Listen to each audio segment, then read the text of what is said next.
إن تنصروا الله ينصركم ويثبت أقدامكم. Bismillahirrahmanirrahim. Perkenankan kami berbagi tata cara puasa Daud. Puasa Daud merupakan puasa sunnah yang paling afdal, bahkan puasa yang paling dicintai oleh Allah Subhanahu wa taala. Di antara dalilnya adalah hadis dari Abdullah bin Amr bin Al-As radhiyallahu taala anhuma, bahwasanya Rasulullah sallallahu alaihi wasallam pernah bersabda, "Ahabbus siyami ila Allah siyamu Daud, kana yasumu yawman wa yuftiru yawman." Puasa yang paling dicintai Allah adalah puasa Daud. Beliau sehari berpuasa dan sehari tidak berpuasa. Hadis riwayat Al-Bukhari dan Muslim. Tata cara puasa Daud. Pelaksanaan puasa Daud sama seperti pelaksanaan puasa pada umumnya. Tidak ada lafaz niat khusus untuk melaksanakan puasa Daud. Cukup dengan adanya niat yang ikhlas di dalam hati dan menjaga diri dari semua pembatal puasa, dari mulai fajar hingga terbenam matahari, seperti tuntunan Rasulullah Shallallahu Alaihi Wasallam.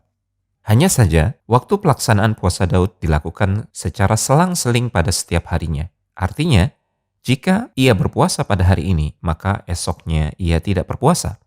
Lalu dilanjutkan dengan esok lusa kembali berpuasa dan begitu seterusnya. Tidak mengapa jika puasa Daud bertepatan pada hari Jumat atau hari Sabtu. Hal ini dikarenakan yang ingin dijadikan patokan niat adalah melakukan puasa Daud, bukan berniat secara khusus untuk melakukan puasa hari Jumat atau hari Sabtu. Namun, puasa Daud tidak boleh dilaksanakan pada hari terlarang untuk berpuasa, seperti ketika hari raya Idul Fitri dan Idul Adha, dan hari-hari tasyrik. Begitu hari larangan ini selesai, Anda bisa mulai berpuasa Daud dari hitungan pertama. Al-Imam An-Nawawi rahimahullah ta'ala menjelaskan, "Qad ajma'a al-ulama ala tahrimi sawmi hadaini al-yawmain bikulli halin, sawa'un samahuma an nadrin aw tatawwu'in aw kaffaratin aw ghairi dhalik." Ulama sepakat tentang haramnya berpuasa di dua hari raya. Apapun puasanya, baik puasa karena nadar, puasa sunnah, puasa kafarah, atau sebab lainnya. Jika berpuasa sunnah Daud, maka tidak perlu menambah puasa sunnah lainnya. Di antara aturan puasa Daud yang perlu diperhatikan, jika seseorang merutinkan puasa Daud, maka dia tidak boleh menambah puasa sunnah yang lainnya.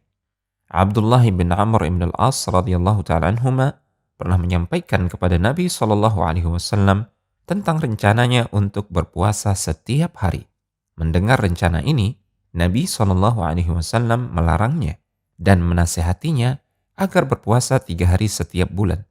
Namun, Abdullah bin Amr bin Al-As radhiyallahu ta'ala anhuma tetap mendesak untuk melakukan lebih. "Aku mampu untuk mengerjakan yang lebih dari itu." Hingga Nabi SAW menasihatinya agar melakukan puasa Daud. "Sum yawman wa aftir yawman, wa dhalika siyamu Dawud alaihi salam, wa huwa a'dalus siyami." Berpuasalah sehari dan berbukalah sehari. Itulah puasa Daud alaihi salam, dan itu adalah puasa yang paling baik. Kemudian Abdullah bin Amr bin Al-As radhiyallahu ta'ala anhuma tetap mendesak untuk dapat berpuasa lebih dari itu. Beliau mengatakan, "Sungguh aku mampu untuk mengerjakan yang lebih dari itu." Lalu Nabi SAW menegaskan, "La afdala min dhalik." Tidak ada yang lebih utama daripada itu, yaitu puasa Daud. Hadis riwayat Al-Bukhari dan Muslim. Dalam riwayat lain, Nabi SAW melarang untuk melakukan puasa sunnah melebihi puasa Daud. "Wala tazid alaihi."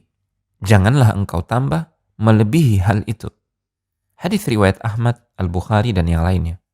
Oleh karena itu, bagi Anda yang sedang menjalani puasa Daud, maka cukup merutinkan puasa Daud secara istiqamah. Anda tidak perlu menambah untuk melakukan puasa sunnah lainnya, seperti puasa Senin Kamis, ataupun puasa Ayyamul Bid. Syekh Muhammad ibn Salih Al-Utsaimin rahimahullahu ta'ala mengatakan, puasa yang paling afdal adalah puasa Daud, yakni ia berpuasa sehari dan tidak berpuasa sehari. Puasa ini hanya dilakukan oleh orang yang mampu dan tidak merasa sulit ketika melakukannya. Jangan sampai karena ia melakukan puasa ini, membuatnya menjadi meninggalkan amalan-amalan yang disyariatkan lainnya. Begitu pula jangan sampai puasa ini membuatnya terhalang untuk belajar ilmu agama. Karena di samping puasa ini, masih ada ibadah-ibadah lainnya yang mesti dilakukan. Jikalau banyak melakukan puasa ini malah membuatnya menjadi lemah untuk melakukan ibadah-ibadah yang disyariatkan lainnya, maka sudah sepantasnya untuk tidak memperbanyak berpuasa sunnah. Penutup, seorang muslim hendaknya selalu bersemangat untuk meraih cinta Allah Al-Wadud, yang maha mencintai, dan amalan puasa sunnah yang paling dicintai Allah Subhanahu wa Ta'ala adalah puasa Daud yang dilakukan secara rutin dan istiqamah. Semoga Allah Subhanahu wa Ta'ala memberikan kita taufik untuk bisa istiqamah mengamalkannya.